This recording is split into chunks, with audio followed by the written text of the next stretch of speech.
Hannah Kim stood at the edge of Seoul Galactic University campus and felt like she was on an alien world.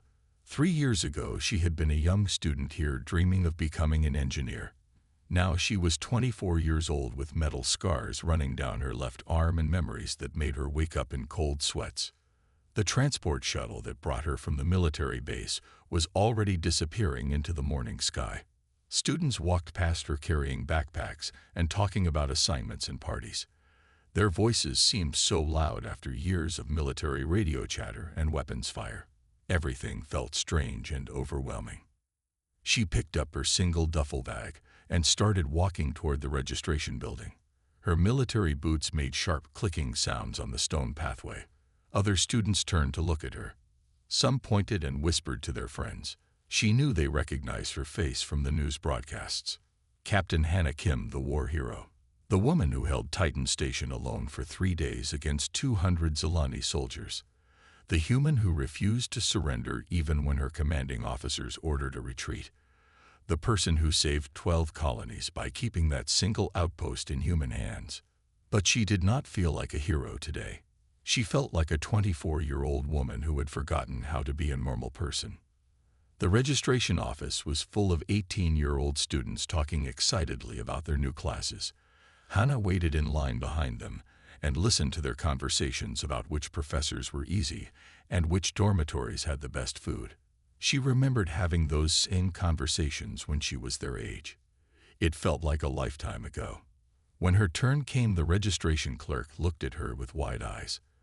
The young man had clearly seen the news reports about her. His hand shook a little as he processed her veteran education benefits. "Welcome back to Seoul Galactic University, Miss Kim," he said in a voice that was trying too hard to sound normal. "Your engineering courses are all approved. Your dormitory assignment is Building 7, Room 312. Hannah took her identification card and class schedule. The plastic felt thin and fragile in her hands after years of handling military equipment. She thanked the clerk and walked outside. Building 7 was on the other side of campus. As she walked there, she noticed how peaceful everything was. No alarm sirens, no weapons checkpoints, no soldiers scanning the horizon for enemy ships, just students sitting under trees reading books and playing music. A group of students was playing soccer on the main lawn. Their laughter carried across the campus. Hannah stopped walking and watched them for a moment. She remembered playing sports like that before the war, before she learned that Zilani energy weapons could cut through human armor like paper, before she saw entire cities turned to glass by orbital bombardments. The soccer ball rolled toward her feet. A young man ran over to get it. He looked at her face, and his expression changed. Fear replaced friendliness in his eyes. "Sorry," he said quickly and grabbed the ball. He ran back to his friends without saying anything else. Hannah continued walking to her dormitory.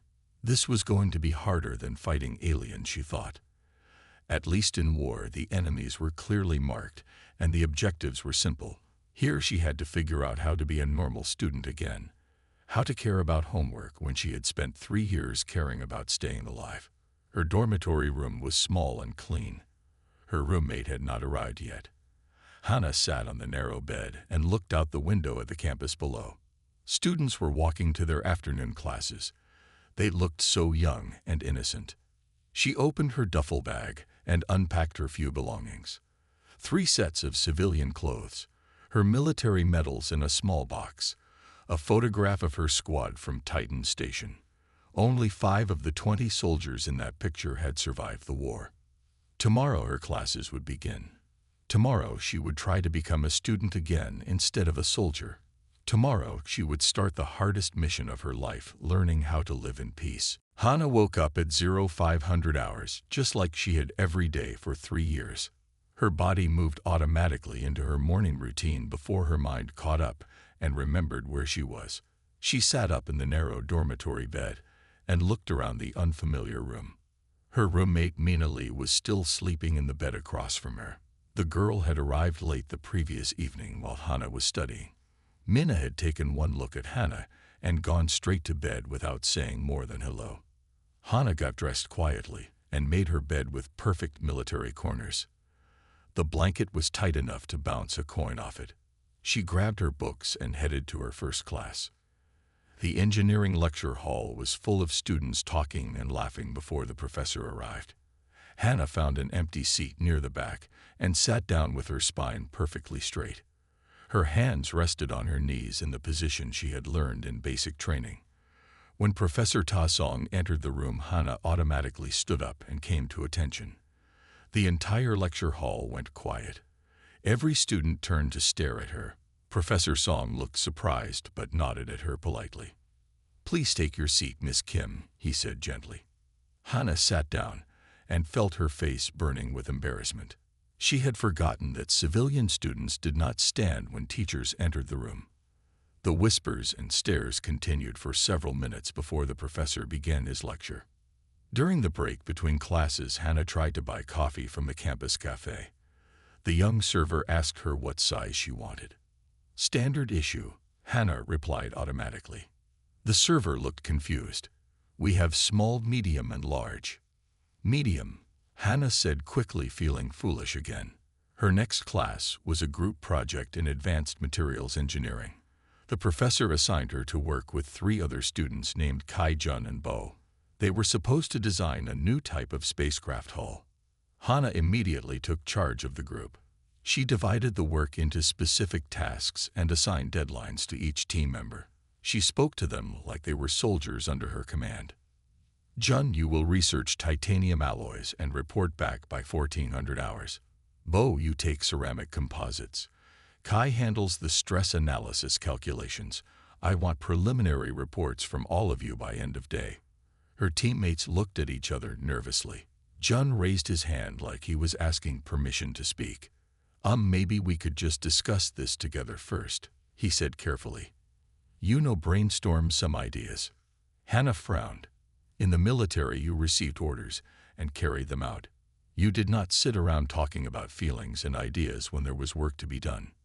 "We have a mission timeline," she said. "Talking wastes time." "It's not really a mission, though," Bo said quietly. "It's just a class project. We have 6 weeks to finish it." Hannah stared at him. 6 weeks for something that could be completed in 2 days with proper organization and discipline. These students had no sense of urgency or efficiency. That evening, she returned to her dormitory room, where Mina was studying at her desk. Hannah sat on her bed and had opened her textbook. The material was much easier than she expected. After designing weapons systems that could destroy enemy warships, a simple engineering problem felt almost childish. "Are you really her?" Mina asked suddenly without looking up from her book. "Her who?" Hannah replied, though she knew what the question meant. "The woman from Titan Station. The one who killed all those aliens." Hannah closed her textbook and looked at her roommate. Mina was 19 years old with soft hands and worried eyes. She had probably never seen violence beyond action movies. "I am Hannah Kim," she said simply. Mina nodded and went back to her studying, but Hannah could see her hands shaking slightly as she turned the pages. Her roommate was afraid of her, just like the coffee server and her classmates and probably half the students on campus. Hannah lay down on her bed and stared at the ceiling.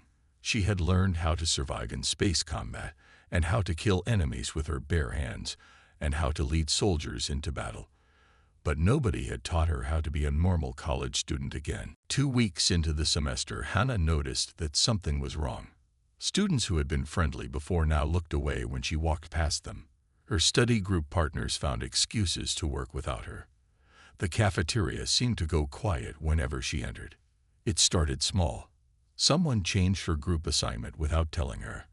Her name disappeared from the engineering club sign-up sheet, even though she had registered properly.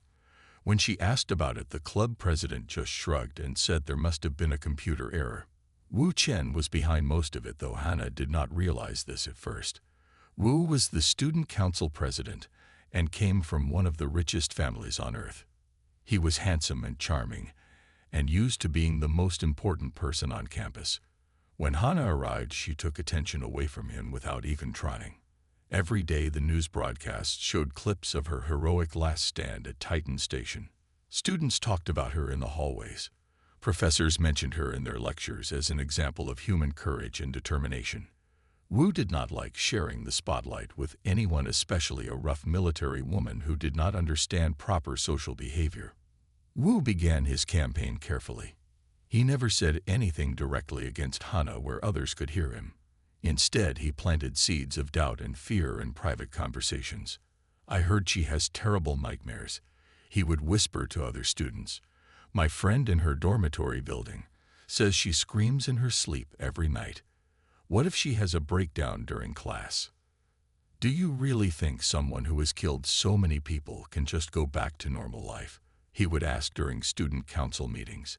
Maybe the university should require psychological testing for all military veterans. "I am not saying she is dangerous," he would tell his friends while making sure his voice carried to nearby tables in the cafeteria. "But people who have been in combat sometimes have episodes. My father knows a general who says 20% of soldiers come back unstable." Nara Yoon was happy to help spread the rumors.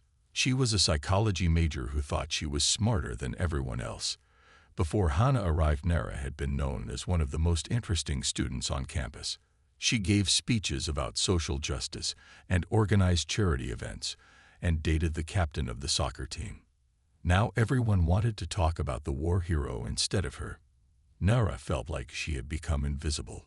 She started telling people that Hana was probably suffering from combat stress disorder and might become violent without warning. "Look at how she sits," Nara would say while pointing across the library, "always facing the door with her back to the wall. That is classic paranoid behavior. And did you see how she organized that group project like it was a military mission? She cannot separate reality from her war experiences." The rumors spread quickly through the student body. People began to cross the street when they saw Hana walking toward them. Study groups found reasons to exclude her. Her classmates stopped making eye contact during lectures. Hana noticed the change but did not understand what was causing it. She had grown up believing that if you worked hard and treated people with respect, they would do the same for you. She had never encountered the kind of social warfare that Wu and Nara were using against her. In her advanced engineering class, Professor Ta Song announced a major team project that would count for 30% of their final grade. Students quickly formed groups of 4 people each. Hana waited for someone to invite her to join their team. No one did. She sat alone while groups formed around her. Finally, Professor Song noticed that she had not been included in any team. "Hana, you can work with Group 7, he said, pointing to a team that already had 4 members. The students in Group 7 looked unhappy about having her added to their team. One of them muttered something about not wanting to work with unstable people. That evening, Hana walked back to her dormitory feeling confused and isolated. She had faced enemy soldiers and alien weapons and orbital bombardments. But she was starting to think that surviving university social politics might be harder than surviving the war. Hana knew she was being watched. After 3 weeks of whispered rumors and social isolation, she had started noticing the patterns. The same students always seemed to be nearby when she walked across campus. Someone was following her daily routine and learning her habits. Her military instincts finally kicked in when she returned to her dormitory room and found it had been searched. Nothing was missing, but her belongings had been moved slightly. Her textbooks were in a different order. Her clothes had been touched. Someone had gone through her personal items while she was in class.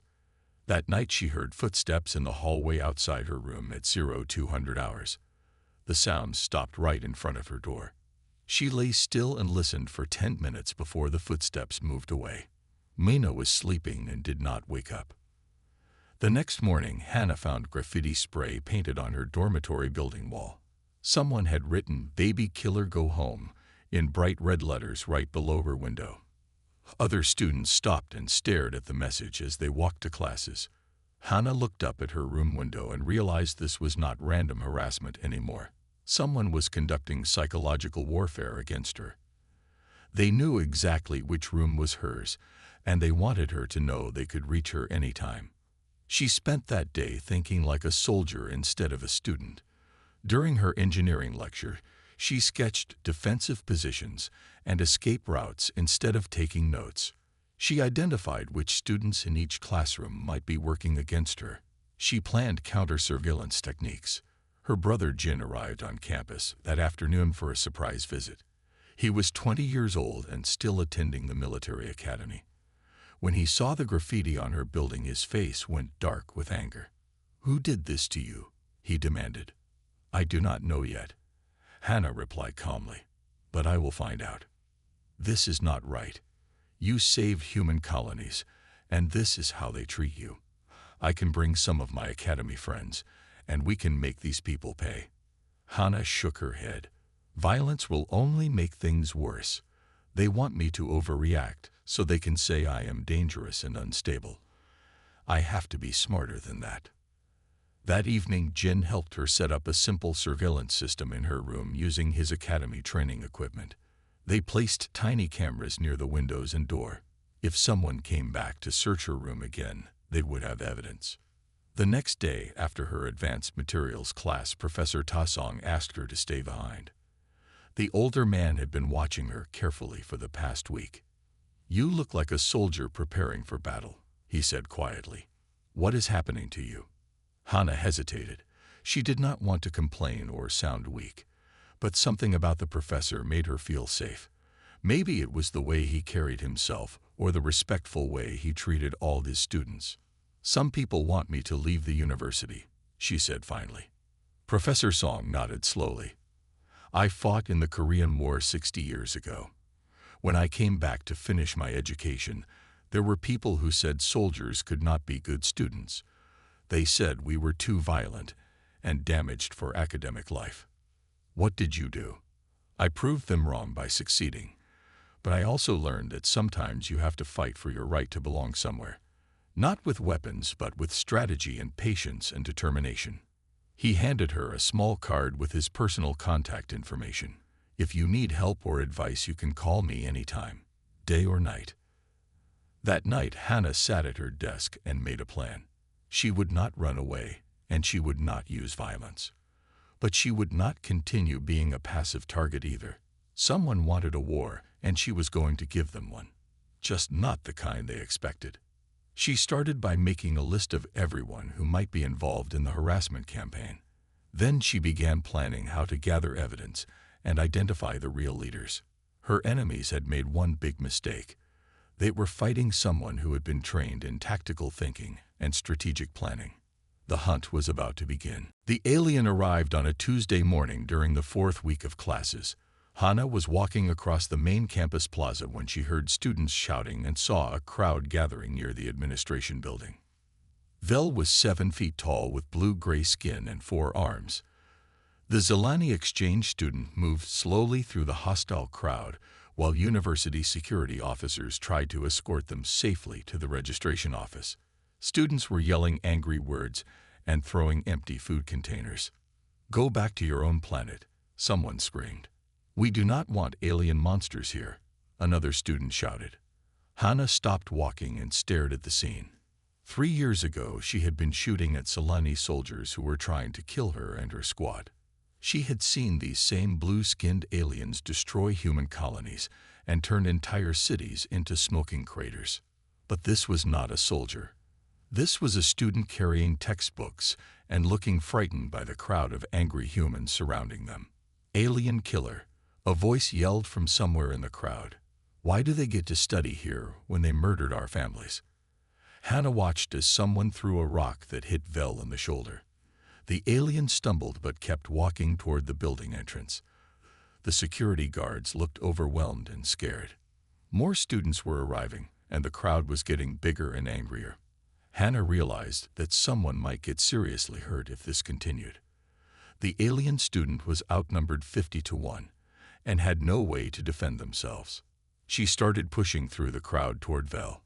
Students tried to block her path but moved aside when they recognized her face. Some of them started pointing and whispering about the war hero joining the protest. "Hannah Kim is here," someone called out. "She knows what these aliens are really like." The crowd quieted down as Hannah reached the center where Vel was standing. The alien looked at her with large dark eyes that showed fear and confusion.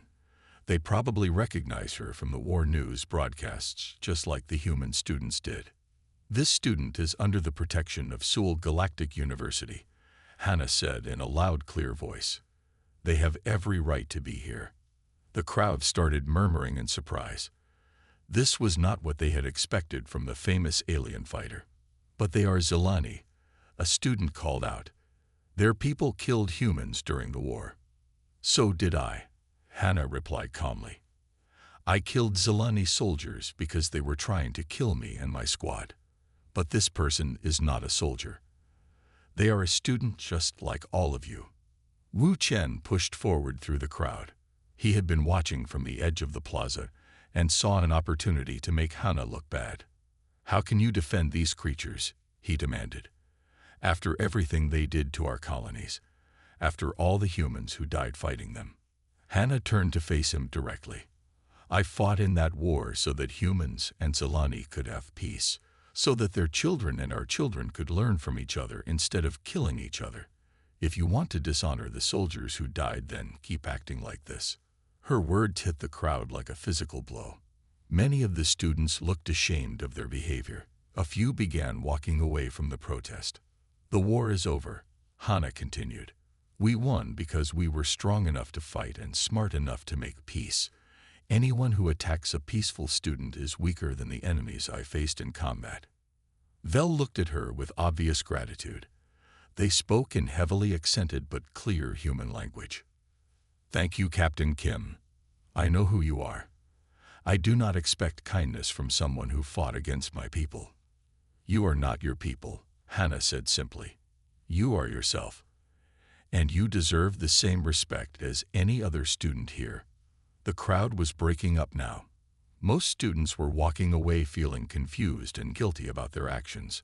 Hannah walked with Vel toward the registration building to make sure they got inside safely. Behind them, Mina Lee stood watching with a new expression on her face. For the first time since meeting her famous roommate, she was starting to understand what kind of person Hannah really was. The peace rally was supposed to be a celebration. 200 students had gathered on the main campus lawn to welcome exchange students from 3 different alien species. There were Zelani like Vel plus 2 Korthek students and 1 Nemari who looked like a walking tree. Hannah stood at the edge of the crowd watching the speeches. She had not planned to attend, but Minna had asked her to come. Her roommate had been different since the incident with Vel a week ago. More friendly and less afraid. Professor Ta Song was speaking about the importance of building bridges between former enemies. The alien students sat on the stage looking nervous but hopeful.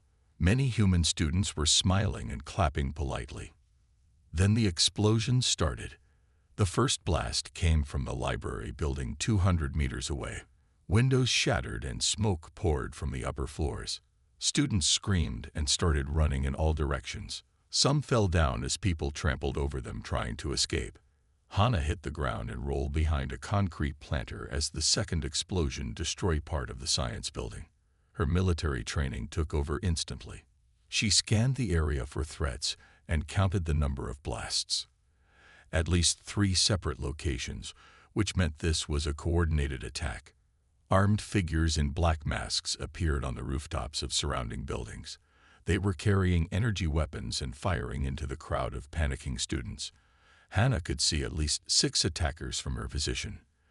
The campus security guards were nowhere to be seen. Either they had been taken out first, or they were hiding somewhere safe. The police and military would take at least 15 minutes to arrive. The students were completely defenseless. Hannah stood up and started moving toward the stage where the alien students were trapped. Several human students were lying wounded on the ground. Others were running around screaming without any direction. Everyone get down and crawl toward the administration building. She shouted as loud as she could. Do not run upright. Stay low and move in groups. Some students heard her and started following her instructions, but most were too panicked to think clearly. They kept running in straight lines, which made them easy targets for the shooters. Hannah reached the stage where Vel and the other alien students were crouched behind a thin wooden podium that provided almost no protection. Energy blasts were hitting the ground around them. Follow me, she told them. We are going to move to that concrete wall in 3-second rushes. When I say go, you run as fast as possible, then get down. Vel nodded, understanding. The other aliens looked terrified but ready to follow orders. Go, Hannah shouted. They sprinted across 15 meters of open ground as energy blasts sizzled past them. All 4 aliens made it to cover behind the thick concrete wall of the student center. Hannah looked around and saw that some students had started organizing into groups like she had instructed. But many others were still panicking and running randomly. She could see at least 20 wounded people scattered across the lawn. Mina, she called to her roommate who was hiding behind a tree. Get 10 people and start carrying the wounded to safety. Use that concrete wall for protection. I do not know how to help injured people, Mina called back. You will learn fast. Just stop the bleeding and get them to cover. Move in pairs and watch each other. Jin appeared beside her carrying a metal pipe he had found somewhere. Her brother had the same tactical thinking that ran in their family. 6 shooters on the rooftops, he reported. They have good positions and plenty of ammunition. The police scanner says response teams are still 12 minutes away. Hannah nodded and started forming a plan. She could not fight 6 armed terrorists with no weapons, but she could organize the students to save as many lives as possible until help arrived. We need to set up 3 evacuation routes, she told Jin. And we need volunteers to help carry the wounded. Around her, students were starting to look to her for leadership instead of running in panic. Even in this crisis, her presence was making people feel safer and more organized. The news broadcasts played for 3 days straight. Every major network across the solar system showed footage of Hannah organizing the evacuation during the terrorist attack. Students had recorded everything on their personal devices and uploaded the videos to social media. Former war hero saves hundreds of students during campus attack. The headlines read, Captain Kim leads rescue efforts while authorities respond. Hannah sat in her dormitory room watching herself on the news screens. She felt uncomfortable with all the attention, but she was glad that no students had died during the attack. 37 people had been wounded, but her quick evacuation plan had saved dozens of lives. The terrorists had been caught trying to escape in a stolen transport ship. All 6 attackers were members of something called the Human Purity Movement. They believed that aliens should never be allowed on human worlds and wanted to drive the exchange students away through violence. Mina knocked on the door and entered carrying 2 cups of coffee. Her roommate had been much friendlier since the attack.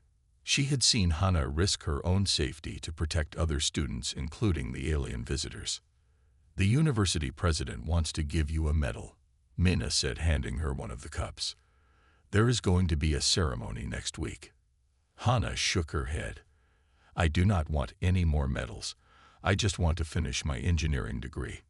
The alien students want to thank you personally. Vel says their family on the Zelani homeworld wants to honor you as a friend of their people. That evening, Hannah was studying in the library when she overheard a conversation at the next table. 2 students were talking quietly, but she could hear every word. My cousin works for Chen Industries, one of them was saying. He told me they have been selling weapons to anti-alien groups for months. Military-grade energy rifles that are supposed to go to colonies for defense. The same weapons the terrorists used yesterday, the other student replied. Hannah felt cold as she realized what they were discussing. Chen Industries belonged to Wu Chen's family. They were one of the biggest military contractors in the solar system. If they were illegally selling weapons to terrorist groups, that would explain a lot of things. She started researching Chen Industries using the library computers. Most of their business records were private, but she found some interesting connections. The company had lost several military contracts when the war ended. They needed new customers for their weapons manufacturing. 2 days later, Hannah was called to the university administration office.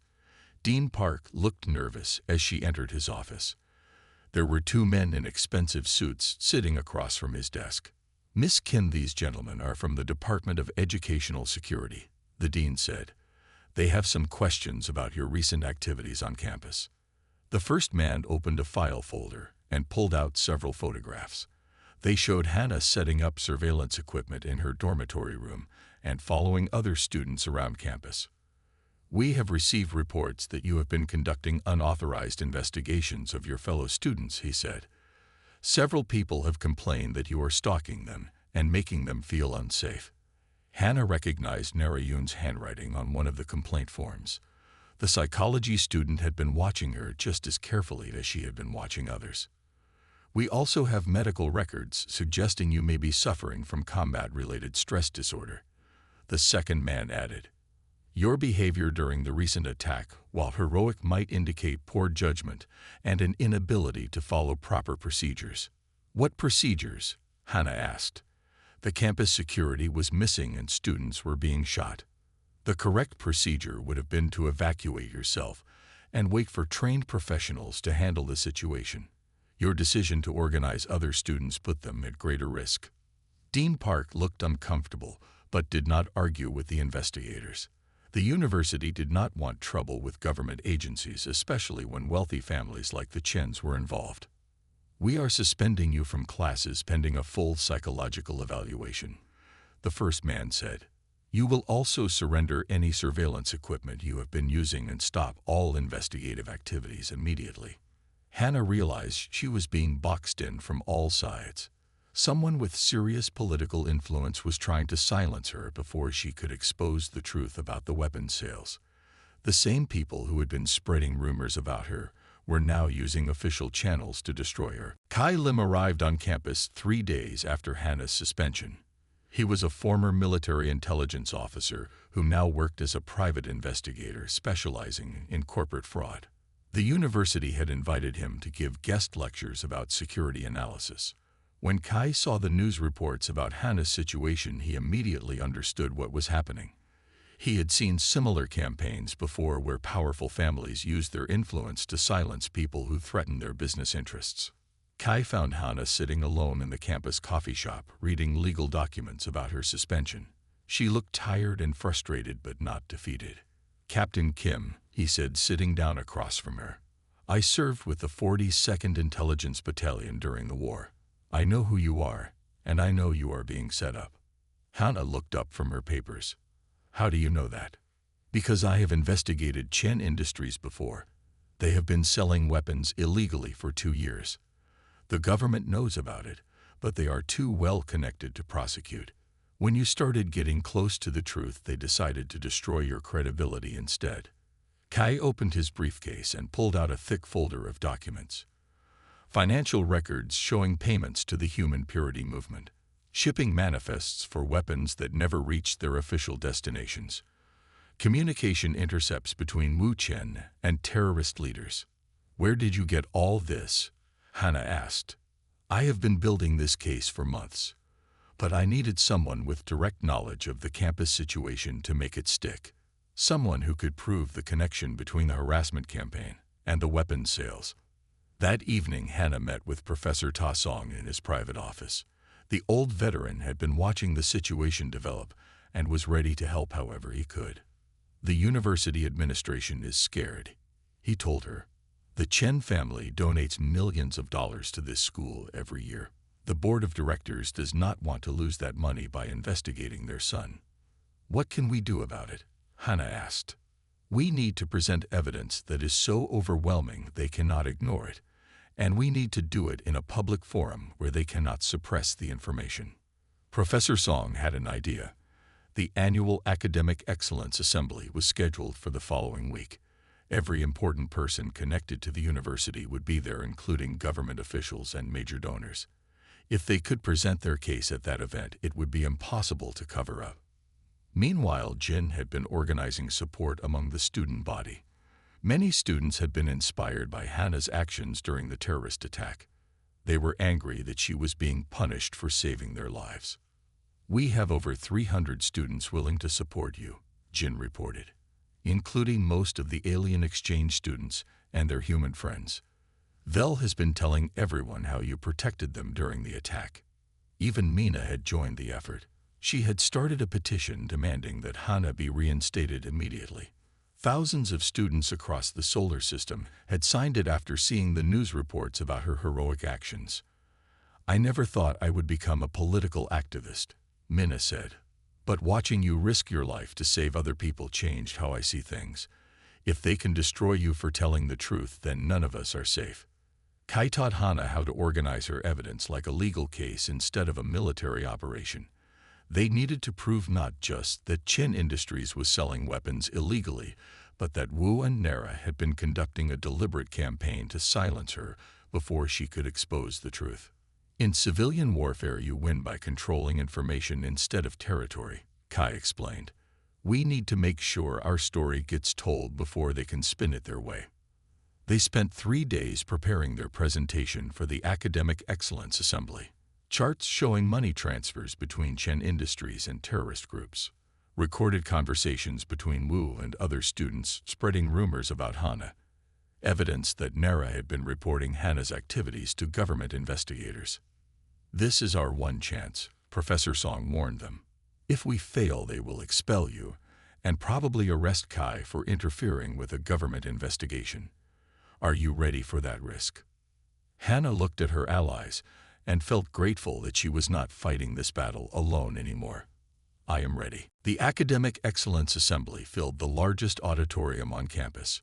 University officials sat in the front rows alongside government representatives and major donors. Students packed the upper sections while news reporters filmed everything from the side galleries. Hana stood backstage waiting for her turn to speak. Her heart was beating fast, but not from fear. She had faced enemy armies and orbital bombardments. A room full of people in expensive suits did not scare her. Dean Park introduced her with obvious reluctance. Our next speaker is Hana Kim, a former military officer and current student who has requested time to address some recent campus security concerns. Hana walked onto the stage carrying a data tablet and looking directly at the audience. She could see Wu Chen sitting with his family in the VIP section. His father looked confident and relaxed. They did not know what was coming. 6 weeks ago, terrorists attacked this campus with military-grade weapons, Hana began. They wounded 37 students and tried to murder innocent exchange students. Today I want to tell you where those weapons came from. She activated the main display screen behind her. Financial records appeared showing money transfers from Chen Industries to known terrorist organizations. Chen Industries has been selling illegal weapons to anti-alien groups for over 2 years. The same energy rifles used in our campus attack were manufactured in their factories and shipped through their distribution networks. The audience began murmuring as more evidence appeared on screen. Shipping manifests, communication intercepts, bank account numbers linking the Chen family directly to terrorist financing. Wu Chen jumped to his feet. This is lies and propaganda from an unstable veteran who should not even be allowed on this campus. That brings me to my second point, Hana continued calmly. When I began investigating these weapons sales, certain students launched a harassment campaign to silence me. They spread rumors about my mental health. They organized social isolation tactics. They even convinced government investigators to suspend me from classes. Recorded conversations began playing through the auditorium speakers. Wu's voice discussing plans to discredit Hana. Nara explaining how to manipulate psychological evaluations. Both of them coordinating with Chen Industries security personnel. These people were not trying to protect the university, Hana said. They were protecting illegal weapons sales that funded terrorism against innocent students. The evidence was overwhelming and undeniable. University security officers were already moving toward the Chen family section. Government investigators were taking notes and making urgent phone calls. But Hana was not finished. I could have exposed this conspiracy weeks ago and destroyed the people who targeted me, she continued. But that would not have solved the real problem. The real problem is that veterans like me do not have proper support when we return to civilian life. The real problem is that students who are different get bullied until they break or leave. She looked out at the packed auditorium. I propose that this university create a veteran transition program to help former soldiers become successful students. I propose anti-bullying policies that protect anyone who does not fit the normal social patterns. I propose that we use this tragedy to build something better instead of just punishing the guilty." The applause started slowly but grew until the entire auditorium was standing and cheering. Students were crying and hugging each other. Even some of the university officials looked moved by her words. Within a week, Wu Chen and Nara Yun were expelled from the university. Chen Industries faced criminal charges for weapons trafficking and terrorist financing. The government investigators who had suspended Hana were reassigned to other cases. But more importantly, the university approved all of Hana's proposed programs. The Veterans Academic Support Center opened 6 months later, with Hana as its first director. The anti-bullying initiatives helped dozens of students who had been suffering in silence. 2 years later, Hana graduated with highest honors in engineering. She was offered positions with major corporations and a promotion back to active military duty. Instead, she chose to stay at the university as a full-time counselor, helping other veterans adjust to civilian life. On graduation day, Vel and the other alien exchange students attended her ceremony. Mina had become her closest friend and study partner. Jin was preparing to graduate from the military academy and join her veteran support programs. Professor Ta Song shook her hand after the graduation ceremony. "You learned the most important lesson," he told her. "Sometimes the greatest victory comes from fighting for something instead of fighting against someone." Hana looked out at the peaceful campus where students of 6 different species were studying together without fear. She had won her war not through violence, but through courage and compassion and determination to make things better for everyone. That was the human way.